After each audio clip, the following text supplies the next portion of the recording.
Staff, Abby and Matt. Brisbane wakes up with Staff, Abby and Matt on B105. G'day, podcasters. How the bloody hell are you? Good, thank you. Also good, thank you. Great to hear, fellas. You had another police incident in your area, Matthew.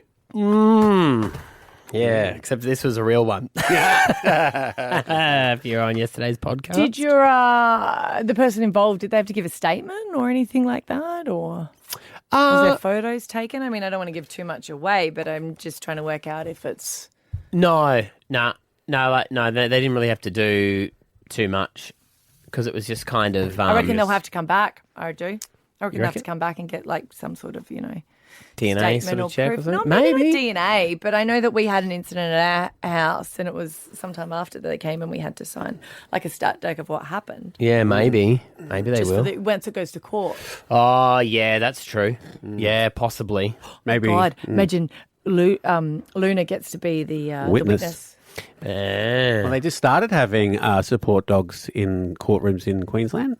I thought they were allowed to go everywhere anyway. No, as in a court-appointed court dog. Cute. Yeah. They've got to do extra training. Yeah, do they? Yeah, because there's a different level of dog training as well. You can have obviously there is guide dogs, and then there is 2 different levels of support. Right. And what's the support dog for? The victim? It can be, but it can be for anyone. Apparently there was an attorney who was quite nervous about a case and the dog went over to him. Oh, God, if my attorney needed a support dog, I'd be like, I'm sorry.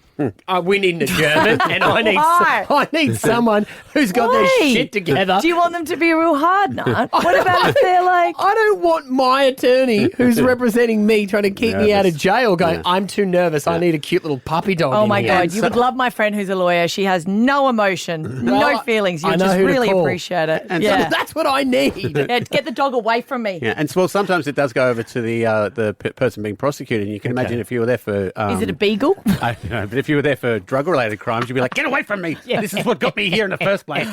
Yeah. Doing good work.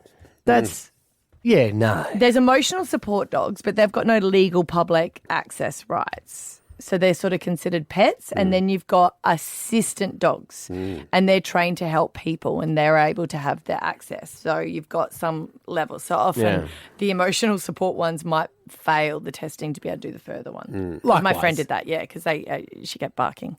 If a judge needs an emotional support dog, Yeah. few questiones. What about if I get an emotional support dog? Because I always like it when you're in your podcast and the dog jumps up on Esther's lap and she's she's patting it, Yeah, yeah. it just always makes me giggle because it's like I need my emotional support. Or it reminds me of Bond villains.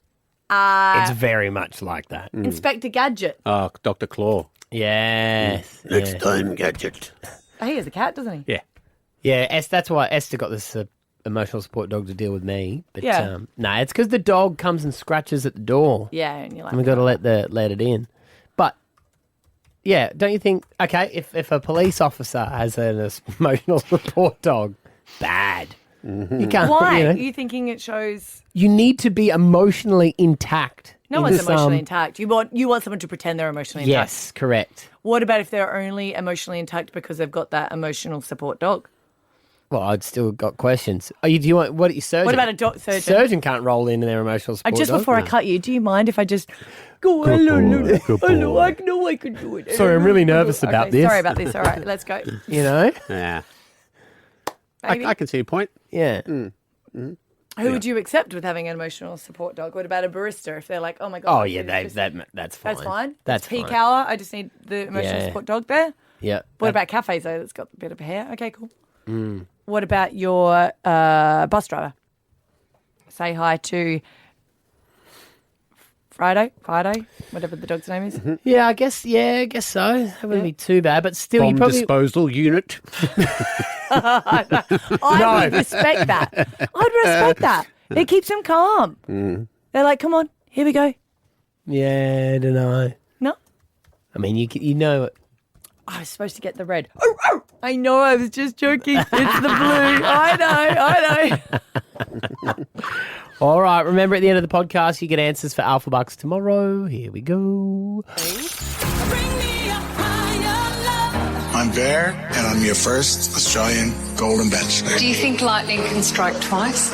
Let's hope so. Last night, The Golden Bachelor, episode 1, and I don't think there's been a show that has been worthy enough of producer Ash and I locking in a time so that we can watch it together and text throughout. Watch party. Yeah, we're going to have a watch party because you just go, there was so much in it where we kept messaging after, and I was in tears. I was so in tears because... Is it that bad? Yeah. I don't know, maybe I'll drop it like a hot cake as soon as it starts getting catty. But you know when you're like, the franchise became about really young girls, I guess, trying to vie for one person's attention. And when you put it like that, it sounds ridiculously absurd. And it is. But I think with this, it was just the women that shone for me being so open and real that I was like, I don't know if I've seen this in a very long time. Because there was one girl, for example, she's 66 years of age. Her name is Jan. She won the first rose. Looks about 40. Give us your skin routine, please, Jan. But she sat there with Bear, the bachelor, and he asked about, do you have any children? And she said, no, I don't. And he said, was that a choice? That's why she looks so young. Yeah, probably, no stress. Was that by choice? And she said, no. And she just opened up and he just held her hand and she said that her partner was infertile. And then by the time they broke up, when she was 40 and got divorced, she tried to go through IVF and it didn't happen. And she said there was so much pain and took her a long time to accept that. And I don't think we talk about that. Like, you don't see it as much because you only hear about success stories because some women just carry that. Are you saying that this version of the show, these are people who have lived and who have experience, and so therefore the way they're approaching it is very different? Like, the other Bachelor is like, he's so hot and I can see this and I can see that. Whereas these are women who go, I've done this, this and this, and I know exactly what I want now. So much so. Yeah. And it just gets back to how much everyone wants to be loved. Like, everyone does. They want to be loved. And I think we forget that when that's been lost, that you don't want that anymore, or a lot of women thinking that they don't deserve it, and men as well. But just that pain of just going, I just want someone to love me and accept me is really quite beautiful. And I guess I was in tears at the start because Bear was talking about his wife and the fact that she was number one. No one is ever going to replace her, but she passed away. Audrey was more than 1 in a million. She was 1 in 6 billion. It's been 14 years since her passing. I know deep down no one can replace her, but with the boys' love and support, I know I can possibly find love again. So I was in tears. I mean, yeah, sure. The piano doesn't help. And Friday's Live doesn't help from Friday night. You know what I mean? So it's really... Still slightly hungover. There's a lot of emotion Sad going on. piano. Damn you, television. Damn you. I guess I've just, Married at First Sight with a different, music. Yeah, sure. Getcha. But there was one person that... they're like unicorns. Yeah. How's this, Matt? This girl from Brisbane, her name's Kim. She rocked up in a Porsche, so she's a race car driver. Like, slid in. Like, literally races them. Yeah. She is a doctor. She's in the army. And just stunning. Yeah. And she sat next to Bear and he was opening up that he was a widower and she was saying, well, so was she. I'm a widow? Yeah. I'm a widower. I'm really sorry to hear Sorry that. to hear, but yes. My first husband was a test pilot and he flew military fast jets and he died in a crash at 31. Wow. And my second husband was military pilot as well and he died of cancer. My wife died of cancer, too. You didn't cry at that? No. Okay. Sorry. That's all right. I can try now. No, I don't want you to try. Okay. A little bit. Nah. Okay. Dead puppies, dead puppies, dead puppies, dead puppies. No. I don't know you've talked about it, Matt. It must be hard for people to date after they've lost someone. It's not a divorce. You haven't got the person still there. It's not the anger and the ups and downs. It's the complete and utter grieving for them having gone and then going, well, wait a minute, I still want love. And am I allowed to? And I feel for, I've had a really good friend of mine who lost his wife and then got remarried. And I think my favourite thing at the moment in the wedding and in those moments were his new bride talking about his previous wife. Yeah. And they invited the family of the previous wife. And there That's was, nice. yeah, I was like, there's such a sense of maturity to her to kind of go, I know that I wasn't your first love. Yeah. I'm your love now and I want to grow that, but I don't ever want to ignore her existence. And I thought that was just really beautiful as I was struggling with it. Well, I was going to say that. I mean, it'd be hard as well for the friends outside. You'd constantly be comparing to the woman that he was with, or the man that the girl was with, and always going, "You're not replacing her," and that's never the case. Yeah. But outside influence can have a huge impact on a relationship. 100%. It was. I don't think I was ready. Even though it's years, just because. Did you say that at the wedding, or did you keep that to yourself? Why was I not the MC? I think kids would make a big difference. Yeah. The attitude of the person coming in. Whereas if you're dating someone whose partner died and it's never happened to you, I wonder if you would still feel jealousy because your partner, which would still talk very positively about Their ex. but it's not even their ex, is it? But to put it in a phrase that you can sort Correct. of... But it's when you go through it and it's like when you're able to get married again, it's not like you need to get divorced. You don't need to finish that. You submit a death certificate. And I just think that's such a moment of kind of going, it only ended because of that. Have you been in this situation? Dating after death, I guess, is one way to put but it. also dating someone who is a widow or a widower. Yeah. Like, what did you have to navigate going into that Because relationship? it's not like you go into a house. I wouldn't expect the photos to be down. No. And how many do you keep up as you make new memories? Yeah. That's the thing, though. You know, if you go into someone's house and they're divorced, I want those photos down. Unless they're using it as a dartboard, and then you kind of like, okay, get it. Can I have a go? Give me a shot. Yeah. 13, 10, 60. Dating after I guess loss, a death. yeah. And a loss. How was it? 13, 10, 60. We'll get you on next. Renee in Redcliffe. What's your story? So my brother's fiance, she passed away right before they were about to get married. Anyway, so we're really close with her father. He lost his wife as well a couple of months prior. And when he got remarried, his new wife asked the father of the past fiance to walk her down the aisle. Oh my gosh. Yeah. So, they're really close, really, really close. Still have lunch and everything together and dinners regularly. And my son calls him Pa and everything. Oh, that must have been so emotional for everyone at the wedding. Yeah, so her dad walked and Yeah. so did his late fiance's father. That's really beautiful of his new wife to recognise that. She's great. Yeah. She organises things for them to do on anniversaries and Yeah. everything. She's been very accepting and in a way I feel like she was sent from her. So it's beautiful. Oh, I love that. She was sent from her. What a wonderful human being. Yeah. Kyra's there. Hi. Hey, how you going? Good, Kyra. What's your story? So I was dating after a divorce.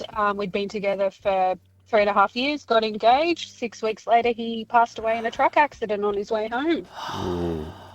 Wow.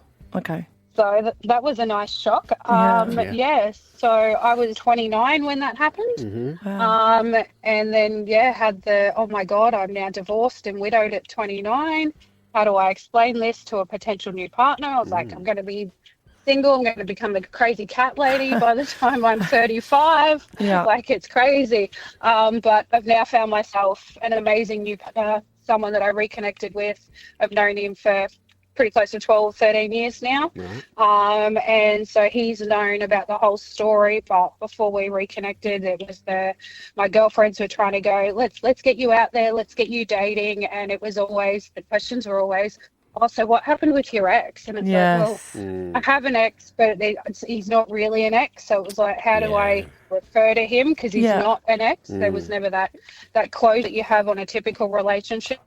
And as soon as you sort of mentioned that he passed away, they're like, oh, and then you'd get, all these funny looks and questions about, how'd he pass? And it was just, it was just a completely different set of circumstances. So Do you reckon for it was anyone out that that they would be worried that you would never love them the same way you still loved him? Oh, I don't know if it was so much that. I think it was just more that they just didn't know, like, because, like, being early, a lot of them are still, like, they've never been through, like, they've never lost anyone themselves. Yes. Yeah, So I think it was more just that it was unknown territory for sort of them. They didn't know how to deal with it. And I think that's the difference with the person previously. They felt comfortable enough, I guess, to deal with the awkwardness and still involve the person who's passed into their life. Yeah. Anne's there. Hello, Anne. Hi. Oh, I know you've actually married a widower. I have, yes. And how did that work for you guys? Well, we've been happily married for almost 10 years, so it's worked out really well. As you can tell from my accent, I'm not Australian. I'm an American expat. We met in New York City while he was traveling. I didn't know he was a widower until sort of our second date, but it was interesting. He has 2 children that are now, I consider my children, but they're my stepchildren. And his wife had passed from an autoimmune disease that had been affecting her quite heavily for about 3 years. Yeah. So I think it was quite soon for everyone else that he moved on, but he had kind of, like the writing was on the wall for quite a long time, I guess. Oh, so it was he people had that grieving around. process, I guess, for a while as he nursed her through it. How long, I guess, was it after that you guys started dating after she'd passed? I met him only maybe about 9 months after she passed. Right, so it's hard for other people to go, wait a minute. And we probably had a set up process of then getting together because we wanted to be together and not date long distance. Yeah. So but anyways, it was, I think what was hard was a lot of the friends, perhaps it was almost like a second grief process to see my husband maybe move on with someone new, but his late wife's parents were the ones that opened up to me and welcomed me with open arms. They had really accepted that, you can't reverse time. Yeah. And that was probably, it was really welcoming. It was a lovely feeling to know that that you were accepted, because for me, it was a new love. It was just someone I fell in love with. I didn't, you know what I mean? I didn't fall in love with him because he was a widower, What about his children? Was it hard for them? Did you have any struggles with them? Yeah, it was, it was a bit awkward. Like, they had different moments. Like, our daughter, she had at times was really sad because she was questioning, is it a betrayal to become friends with this new woman that I seem to like? But she leaned on her mom's friends who kind of knew her and were able to say, no, this is okay. My son and I probably did butt heads a bit more, just for other, he was also just turning 13, so he was going through teenager, it was just growing hard. pains as well. What about for you going into the house? Like, she would have still been evident in the house, I guess. I had to clean through everything. I had to think about, and I guess I had to become a caretaker because there was still a lot that wasn't done. So I had to clean out old medications. I had to, I joke, even a year and a half later, I found an old brassiere like behind one of my drawers that I had to throw out, but I had to go through, her clothes were still in the closet, and I had to put the nice ones away and some nice jewelry away. And then, Wow. It's a process. That being said, I think it's a difficult one because you want to be respectful, but at the same time, it's your relationship and it's your new house as well. And absolutely. Well, thank you, Anne, for calling. Thank you to everyone who called. Really appreciate it. Stab Abby and Matt for breakfast. B105. Stab Abby and Matt for breakfast. B105. It's Stab. Hey. Let me have a turn. Okay. Stab, Abby, and Matt. Children's book. What? I didn't know they could write a book.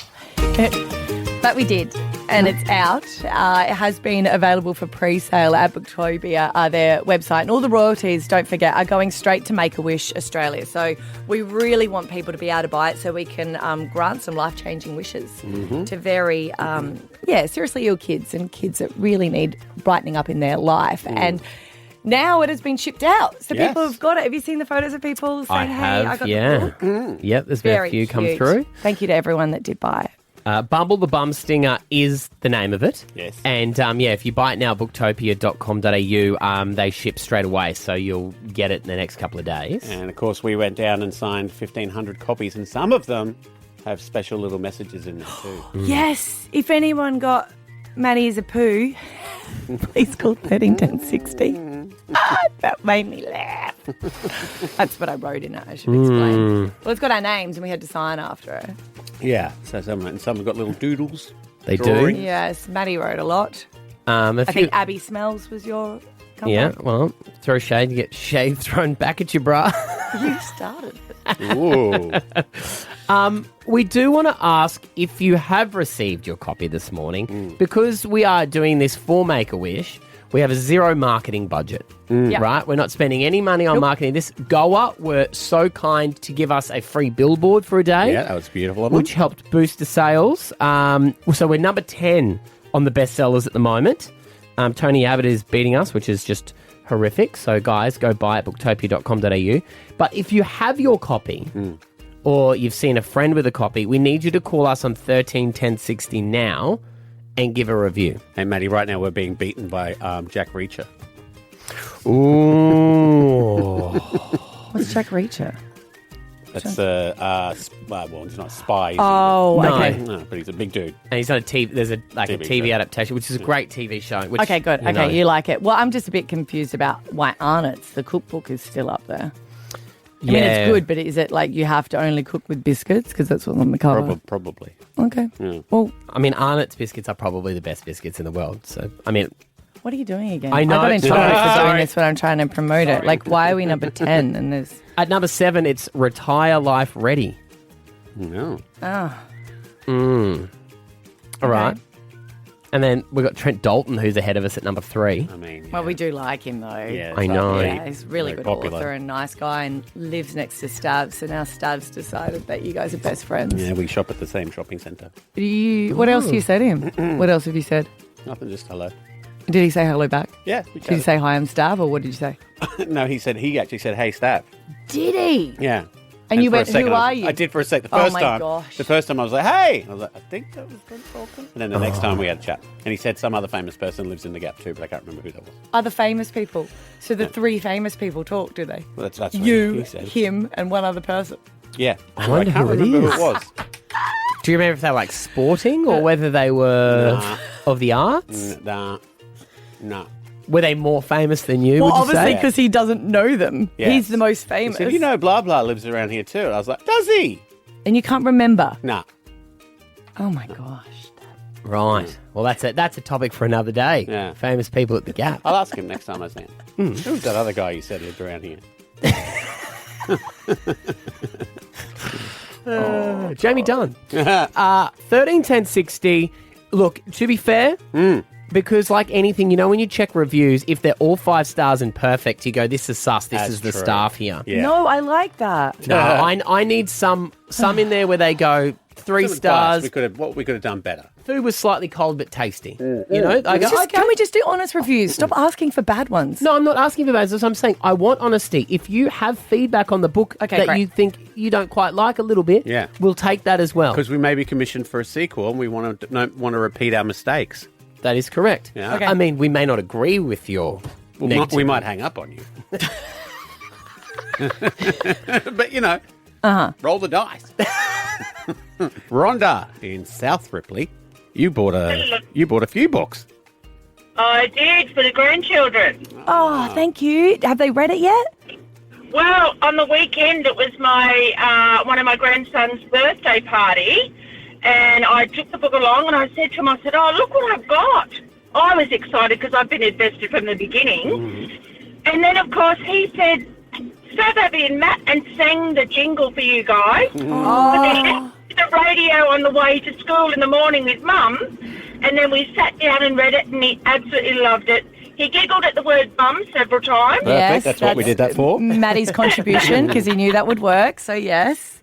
But he was looking at, like, you know, the sad faces when they were getting stung, and then of course, you know, looking for all of the little, and I didn't even take any notice, but he did, where they were little hidden animals or frogs or rabbits or whatever.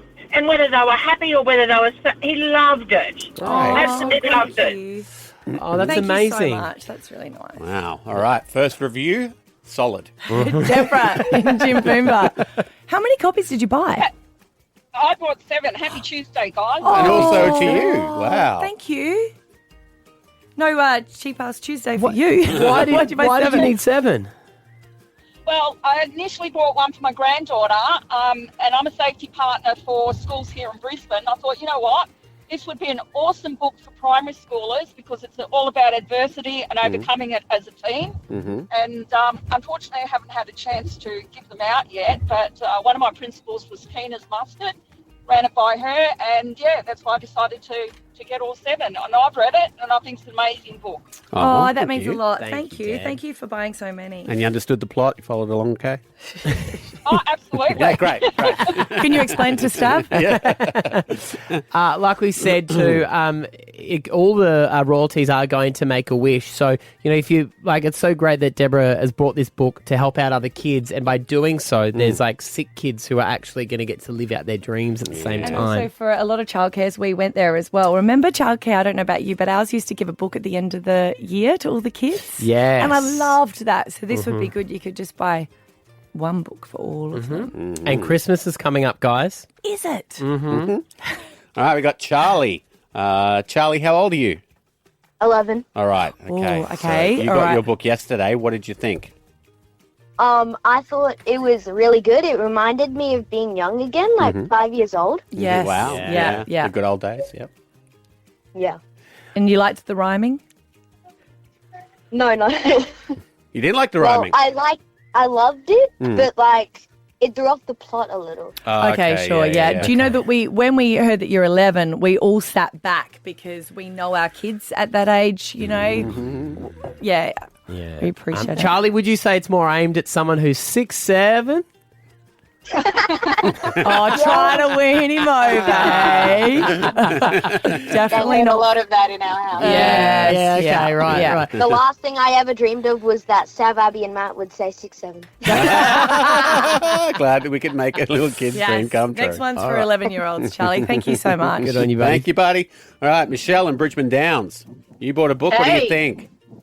We bought 3, my friend and I. It seems to be like for the grandkids. Yep. So we've got 2 going back to New Zealand. One's on a plane tonight. I'm delivering it to the airport, and the other one's going to Canada. Oh, we've gone internationale. All right. Yes, you are. And I love that we got signed copies, and we've signed it to our grandkids, my friend and I. Oh, yeah. I wonder You're if going international. Yeah, we'll have to thank release you. different language versions. Oh, Maybe. That's really hard. The bum stinger there. It's always hard when that doesn't rhyme then, hey? Oh, yeah. Oh, a year? Oh, Nah. yeah. Oh, yeah. All right, other countries are screwed. Well, there you go. Well, look, all glowing reviews. Yes. Yes. I know. Yeah. It's amazing. You've done a great job, and I'm pleased you didn't do an adult book. We all are. Yeah. Stab Abby and Matt for breakfast. B105. Got an invite to the AFLW on Saturday. They've got a big game, big celebrations down there. And I was like, yes, I'm looking forward to it. And I remembered, oh, no, sorry, I can't. I can't go down because I have another AFL celebration, a big one in our household because time to be a wag. You'd love to be a wag. What do you say? Why would I wag? What part of me would say that I'd like to be a wag? Because you love football and you get to go for free? Yeah, I want to play myself. I want to have what's the equivalent? Bag? No, what are the husbands? Ha. Boyfriend, yeah. Boyfriends I and want to be husbands. the main Yeah. event, and he can support me. Yeah. Because I don't know, maybe I could run a little bit quicker. Who knows? But Well, you're acting like a hag, not a wag right now. That's my constant state. No, he has his best and fairest, and this is something which he really does love. He's gone back to play football for the over 45s and sometimes fills in for the over 35s, or we'll ever have him. And he does. He loves his football, and he loves playing with friends. It's like a social event, but also good for the fitness. The first year that he went in it, he invited me to go to the best and fairest. And for Scotty, it was quite unusual that he wasn't really celebrating. He wasn't really drinking. And I was like, oh, okay, that's fine, because it's included, you're sitting down. And I realised because he was listening to the count, and I think he thought he was going to get up to do an acceptance speech. And he played really well, but he only got one. He only got one vote, and I was like, Can you vote for yourself? I was like, "Hon, did you?" No, because it's the umpires. Oh, right. And I don't know what he did, but I don't think this umpire liked him because the vote that he got was when the umpire didn't do that game. Oh. I know. So you think he just put the wrong bloke down? I just don't think the umpire liked him. So the time that umpire was not playing, because they're the ones that do the vote, was when he actually got, I think he got 3 votes that game. I get you. Yeah, right. Yeah. The other umpire. Oh. Yeah. I was like, what did you do? He goes, I don't know. But now all the decisions have been taken away from the umpires. So Who votes now? The parents? I think the kids? Imagine that. You let the kids vote. You took away Fortnite. You know what you got? -3, champion. Or 0 aura. Actually, that'd be funny. Well, you definitely 6, 7. wouldn't. By the sounds of this, you definitely wouldn't let the wives vote. No. There are some wives that go over a game. Mm. And I go, hey, why? Do you think he's in with a chance this year? I didn't actually go to many games, and it's only because we don't go to sporting events often together unless it is the Lions, because we've got 3 kids that play non-stop sports, so we do the separate. Yeah. So I remember when he came to watch tennis and they looked and they're like, you're married. I was like, oh, yes, I realised that over the 7 years you've never seen Scotty, and vice versa for other sports. Yeah, okay. Yeah. So does he think he's a chance? I don't know. I think he would hope that he got a little bit more votes than that. I don't think he thinks that he'll win because, unfortunately, his wife didn't let him go to every game. Oh, well, that's not very supportive of you. No. He's in the Sunshine Coast and the kids were playing sport. Well, we're just killing the man's dream. He said to me... You should make him a trophy. No, but you don't want that participation award. Maybe you would. I said, you can play footy if that's really what you want to do, but... why do you want to build our house? Why can't we give that to tender and get another builder to build it? And he said, football is not the focus this year. I said, really? And he goes, no, 100%. I'll go to a couple of games. That will be it. Mm-hmm. It got to the third to last round, and I said, you haven't missed a game. Yeah. Mm. So? He may win or get a few more votes. We'll find out on Saturday night. Let's go with that. Let's just hope he gets more votes than last year. Like, build forward. That is a good point. He can only improve, right? That's true. And you need to practice your reaction if he doesn't win to say how ridiculous it is and you can't believe they didn't vote for him. Yeah, and he got robbed. But now not really. You know what I normally do? I say, hey, why don't you text Matt and talk to him? Try it. I'm Scott. You got robbed because you have okay kicking. You still need to work on the running because it's a little bit slow, and you need to do a little bit more stretches to be able to bend out and pick up the ball. Maybe But if you told him besides all that- this before at the start of the season, he might have worked on it. Oh, you think I didn't? No, sorry, I forgot who I was talking to. Sorry. Stab Abby and Matt for breakfast. B105.